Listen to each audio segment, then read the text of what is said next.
naman. Ganun lang ang narinig natin. Dapat ba yung malapit ng sampahan, hindi man lang binanggit ang pangalan kung sino yung former speaker. Maraming former speakers. Maaanghang at negatibo ang naging pahayag ni Senador Rodante Marcoleta sa naging sona ni Pangulong Ferdinand Marcos Jr. kaugnay ng investigasyon ng pamahalaan sa flood control scandal. Isa sa mga pinuna ng senador ay ang hindi direktang pagbanggit ng Pangulo kay dating House Speaker Martin Romualdez na sinabi nitong malapit ng masampahan ang kaso sa Office of the Ombudsman. Ayon kay Marcoleta, hindi man lang binanggit ang pangalan ng former speaker. Marami tayong former speaker.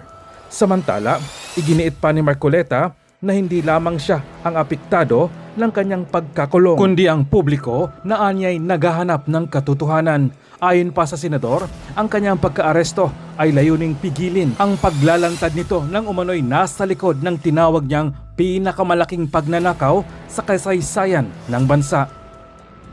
Sir, reaction lang po, yung flood control po, isa sa mga naging topic po sa SONA. In fact, parang first 2 minutes it was mentioned and may allude na malapit na daw masampahan nga po ang dating speaker. Dapat ba ganun lang ang narinig natin? Dapat ba yung malapit ng sampahan, hindi man lang binanggit ang pangalan kung sino yung former speaker. Maraming former speakers, di ba? So, yung ba ang inaasahan ninyo na sasabihin lang? Kasi talagang dapat nating hanapin talaga ang punot-dulo ng pangyayaring ito. Ngayon, kung halimbawa ito ay napakalaking mensahe para sa ating bansa,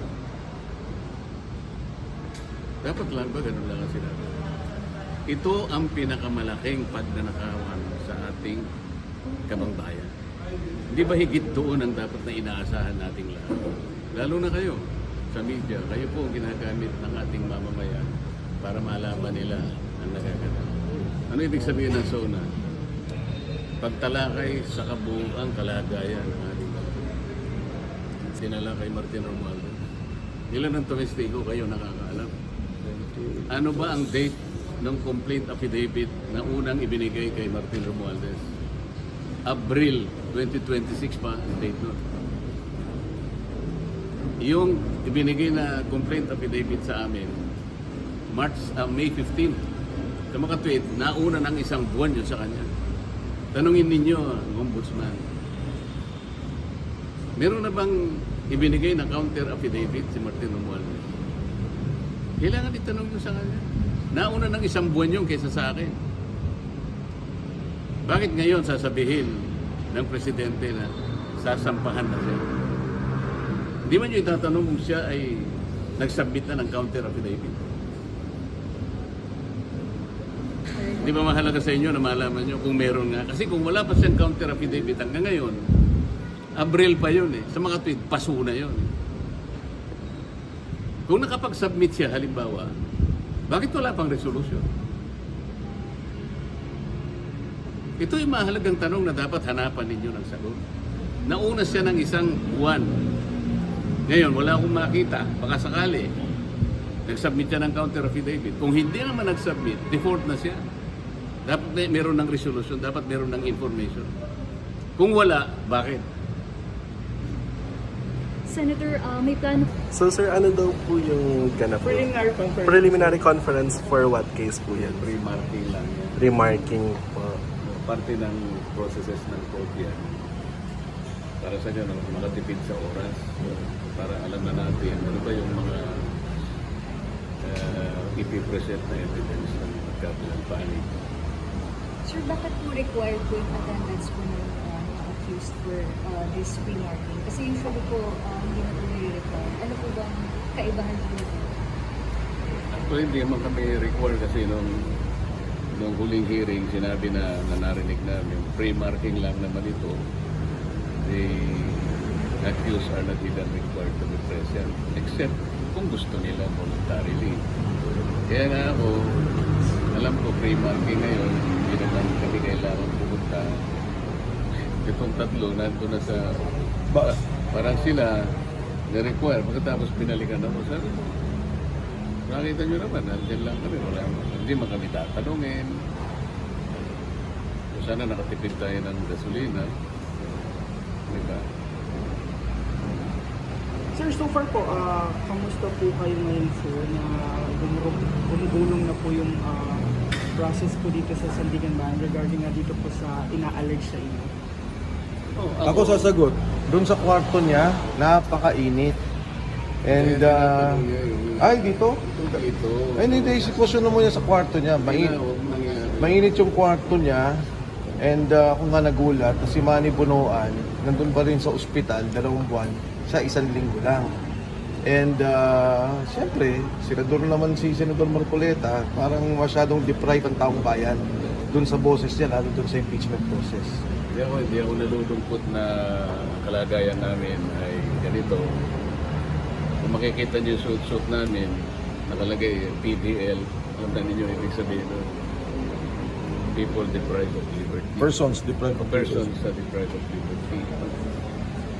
Siyempre malungkot, di ba? Hindi naman normal yung nangyari sa amin. Ako bilang isang senador na maraming gagampanan na tungkulin. Ang dami kong gustong ibulgar. Alam niyo naman, ayokong iwanan yung flood control scandal. At meron pang impeachment trial na nagaganap. So hindi nyo maaalis sa akin na maisip ko talaga na itong nangyari sa akin, lalo na was politically motivated. Ang katuwiran ay 2 bagay para hindi ko na gampanan ang tungkulin ko para malaman ng taong bayan kung sino ba talaga. Mag-file ng motion para maka-attend po sa impeachment proceedings. Meron akong final na manifestation sa Senado. Doon ay inilahad ko ang katuwiran na legal kung bakit kailangan humanap ang Senado ng kaukulang pamamaraan para si Senator Jinggoy at ako ay makapag-participate sa nagaganap na impeachment trial. So, Senator, how Ang aking confident pagkakakulong dito ay hindi nangangahulugan na hindi na ako senador. Ang pagkakakulong ko dito hindi nangangahulugan na nabawasan na yung number ng 24 na senador ng ating bansa. Nananatili yun. At kahit kailan, hindi yun ma-alter.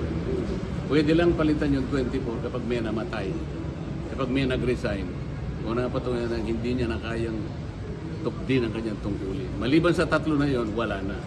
So nananatiling bilang ng Senado, 24. Wala pang akong na-receive na sinususpindi ako eh. Mangyayari itong kautusan na to sa Senado, hindi sa Korte. Kasi senador ako eh.